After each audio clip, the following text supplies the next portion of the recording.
Hello guys, તમારું બધાનું ફરીથી સ્વાગત છે આપણા એક નવા વિડીયોમાં. આજના વિડીયોમાં આપણે સ્વાધ્યાય 1.6 એના 7 થી 12 સુધીના દાખલા કરીશું. અમુક લોકોને એમાં ડાઉટ હતો એટલે એકવાર આપણે બનાવી જ દઈએ છીએ વિડીયો. તો ચલો ક્વેશ્ચન નંબર 7 થી 7 કરીએ.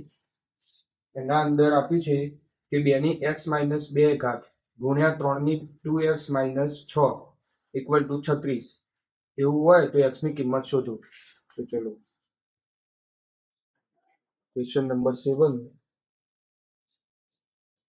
ગુણ્યા 3 ની 2x - 6 = 36. હવે આ 36 છે એને આપણે 4 ગુણ્યા 9 લખી શકીએ. 4 ગુણ્યા 9 એટલે 2 ની 2 ઘાત ગુણ્યા 3 ની 2 ઘાત. આ જ વસ્તુને આપણે આ રીતે પણ લખી શકીએ, એટલે આ જ બરાબર 36 છે. તો હવે આને અને આને બંનેને કમ્પેર કરીએ. કમ્પેર કરતા 2 ની x - 2 ઘાત છે બરાબર 2 ની 2 ઘાત આવી. એ જ રીતે 3 ની 2x - 6 છે બરાબર 3 ની 2 આવે. તો હવે નીચે આધાર સરખો છે તો ઉપરનો ઘાત પણ સમાન જ હોય, એટલે આના પરથી આપણને એ મળે x - 2 બરાબર 2 મળે. એ જ રીતે આના ઉપરથી મળે 2x - 6 બરાબર 2. હવે આના ઉપરથી આપણે x શોધીએ તો x બરાબર 4 મળે, જે આપણો સાચો આન્સર છે. પરંતુ એકવાર ખરાઈ કરવા માટે આપણે આના પરથી પણ x શોધી લઈએ. તો એના માટે x શોધવા 2x બરાબર 6 આ બાદ જાય એટલે પ્લસ થઈ જાય, 2 + 6 એટલે 8.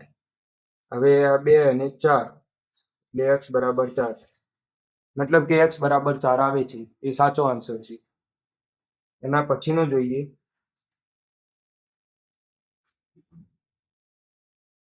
એન પછીનામાં કહ્યું છે 2/5 ની 5 ઘાત ગુણ્યા 25/4 ની 3 ઘાત બરાબર 5/2 ની 3x - 2.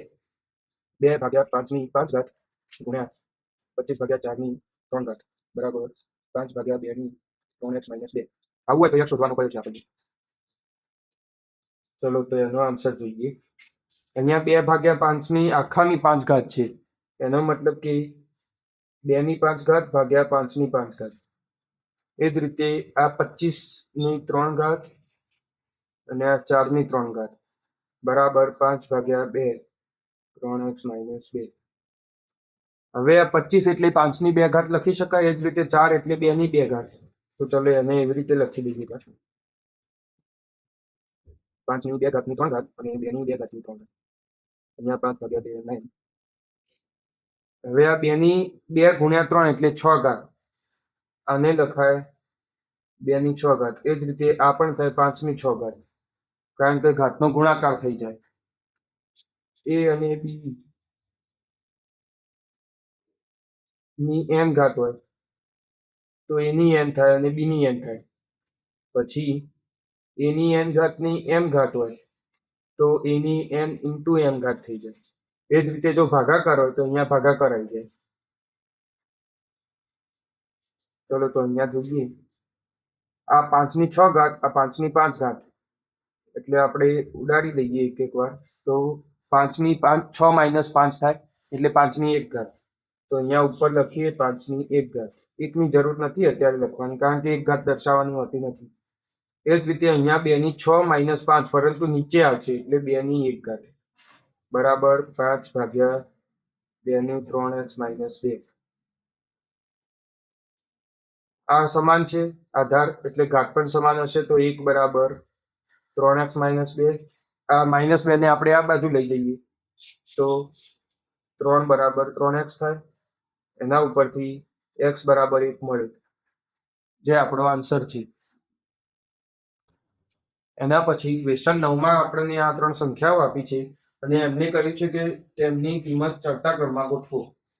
તો ચલો આપણે ચડતા ક્રમમાં ગોઠવવા માટે પહેલા તમને આટલે દેખાય છે આ વર્ગમૂળ છે, એવી જ રીતે આ ઘાતમૂળ છે, એવી રીતે આ ચતુર્થ મૂળ છે. તો આપણને ડાયરેક્ટ તો ખબર પડવાની નથી, કારણ કે આવી કોઈ આપણને સંખ્યા ખબર નથી.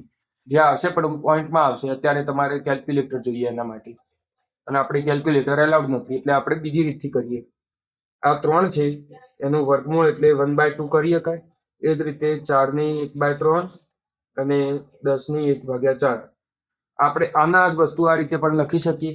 વર્ગમૂળ હોય તો 1/2 કરીએ, એવી રીતે ઘનમૂળ હોય તો 1/3, ચતુર્થમૂળ તો 1/5, સોરી 1/4, પંચમૂળમાં 1/5, એવી રીતે ચાલે જાય. હવે આપણે આનો લસા લઈએ, ઘાતનો લસા લઈએ એટલે 2, 3 અને 4 એનો લસા લઈએ તો આપણે 12 આવશે, કારણ કે 3 × 4 12 થઈ જાય છે, બધા વડે ભગાય છે, સેટ થાય છે, એટલે આપણે બધાની ઘાતમાં 12 સેટ કરી દઈએ. તો અહીંયા પણ 12/2 કરી દઈએ, 4, 3 ઉપર પણ 12,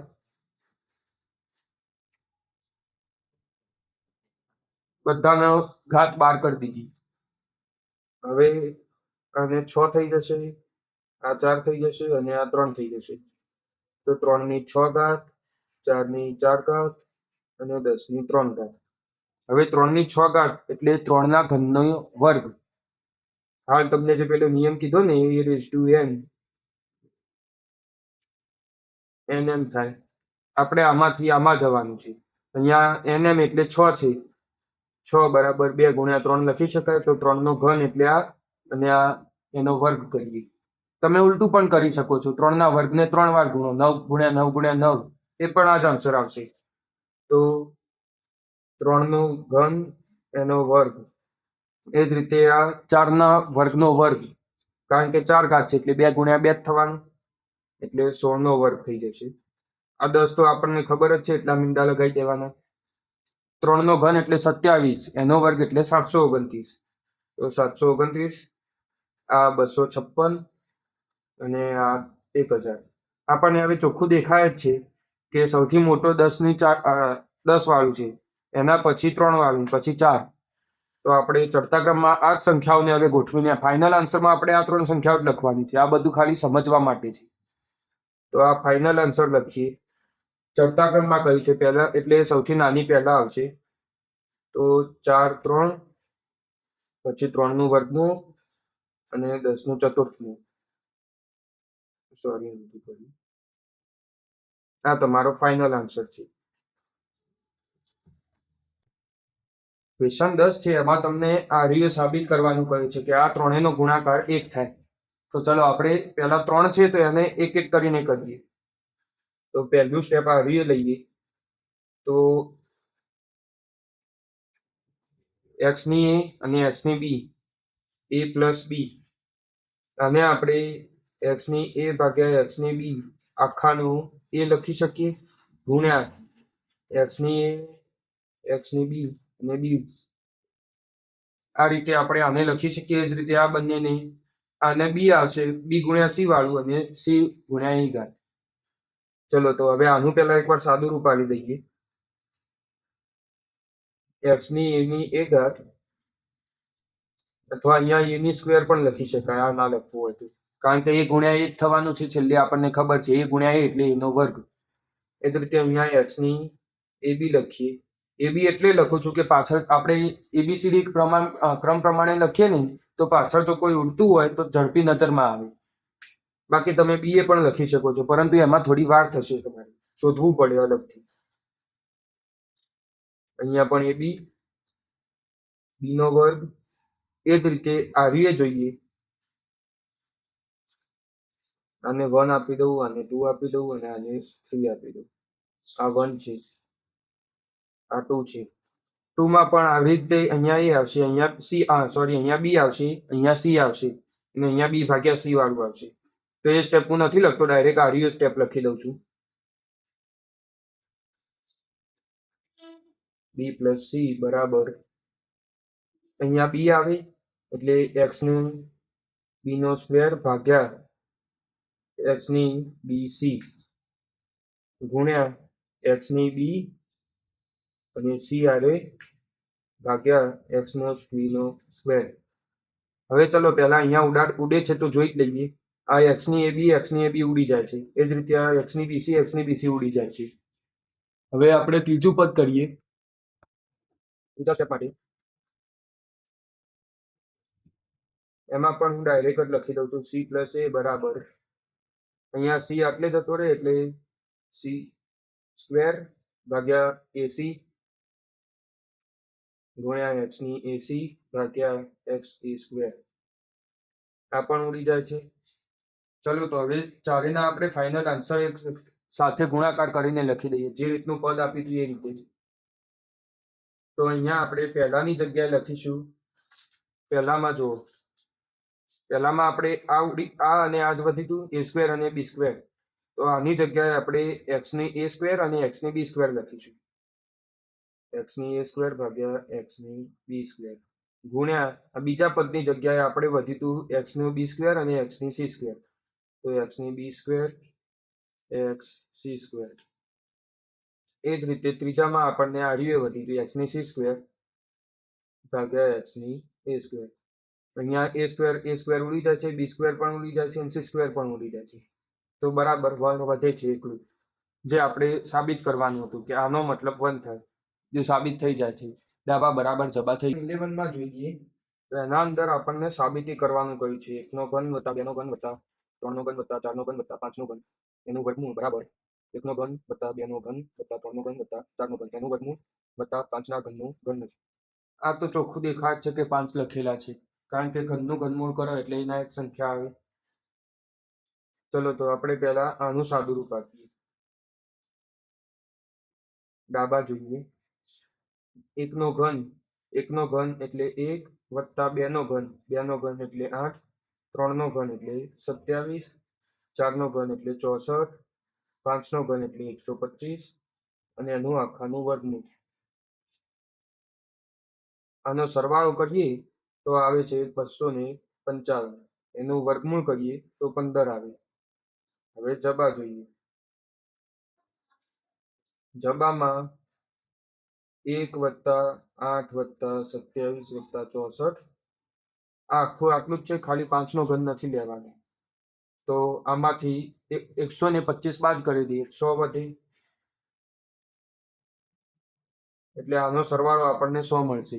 મેં ખાલી એટલું કર્યું કે આટલા સુધીનો આખો 125 હતો, સોરી 225, તો એમાંથી 125 બાદ કરી દીધો તો બાકીનાનો સરવાળો મળી જાય. અલગથી ફરીથી સરવાળો કરવા ના બેસવું પડે. એટલે આ મળે છે 10 અને આ રીએ છે 5. અહીંયા લખવાનું ભૂલી ગઈ, વત્તા 5 15. અહીંયા જોઈ શકો છો ડાબા બરાબર જબા થાય છે. ચલો હવે એના પછીનો જોઈએ. એના પછી કીધું છે ક્વેશ્ચન વારમાં કે કિંમતો શોધવાની છે. એમાં ટોટલ 4 આપેલી છે, હું તમને પહેલા એક બતાડી દઉં. અહીંયા આપ્યું છે 127 છેદમાં છે અને એની માઇનસ ઘાત છે 2/3. એટલે આપણે આ માઇનસ ને પ્લસ કરવી હોય તો છેદ જે એનો ઉપર લઈ જવાનું, વ્યસ્ત કરી દેવાનું. તો 27 ઉપર જતા રહે, નીચે 1 વધે અને 2/3. હવે 2/3 એટલે પહેલા ઘનમૂળ કરાય અથવા પહેલા વર્ગ કરી શકાય, પણ વર્ગ કરવો અઘરો પડે એટલે આપણે પહેલા ઘનમૂળ કરીશું અને પછી એનો વર્ગ કરીશું. 2/3 એટલે છેદમાં જે હોય એ મૂળ અને ઉપર હોય તો વર્ગ, ઘન એ બધું. 27 નું ઘનમૂળ એટલે 3 નો ઘન 27 છે, તો 3 નો વર્ગ થયો. 3 નું 1/3 હતું, એને 27 એટલે ઘનમૂળ કરી દીધું આપણે. હવે 3 નો વર્ગ એટલે 9. એના પછી આપણને આવી સંખ્યા આપેલી છે, તો ચલો 64, એની માઇનસ ઘાત છે એટલે પહેલા તો વ્યસ્ત કરી જ દઈએ. અહીંયા 64 નું ઘનમૂળ એટલે 4, માઇનસ 64 નું ઘનમૂળ એનો વર્ગ એટલે 4 નો વર્ગ, 4 નો વર્ગ એટલે 16. અહીંયા પણ 64 નું ઘનમૂળ છે એટલે 1/4 થશે. અહીંયા 4 માંથી 16 જાય એટલે -12 અને 4 તરી 12 એટલે -3 આન્સર રહેશે. ચલો એના પછીનો જોઈએ. એના પછી આપણને આવું આપેલું છે 8 ની 1/3, 16 ની 1/3 અને 32 ની -1/3. એટલે પહેલા તો આપણે 32 ને ઉપર લઈ લઈએ, એટલે 8 ની 1/3 ગુણ્યા 16 ની 1/3 ગુણ્યા 32 ની 1/3. હવે 8 છે એ તો ડાયરેક્ટ 2 થઈ જશે, એ આપણને ખબર છે. 16 છે એમાં કોમ્પ્લેક્સ થશે, કારણ કે 16 એ 2 ની 4 ઘાત છે, એટલે આપણે અહીંયા 4/3 લખીશું. એ જ રીતે 32 એ 2 ની 5 ઘાત છે, તો 2 ની 5/3 લખીશું. હવે 5 અને 4 નો સરવાળો થશે, કારણ કે આ રીતનું હોય એની એન ઘાત ગુણ્યા એની એમ ઘાત, તો આધાર સરખો તો ઘાતોનો સરવાળો, તો n પ્લસ n થાય. એ જ રીતે અહીંયા 4/3 વત્તા 5/3 થશે એટલે 9/3 આવશે. 3 કરી 9 એટલે 2 ની 3 ઘાત આવશે. 2 ગુણ્યા 2 ની 3 ઘાત, 2 ની 3 ઘાત એટલે 8. 8 ગુણ્યા 2 એટલે 16. તો ફાઇનલ આન્સર આવે છે 16.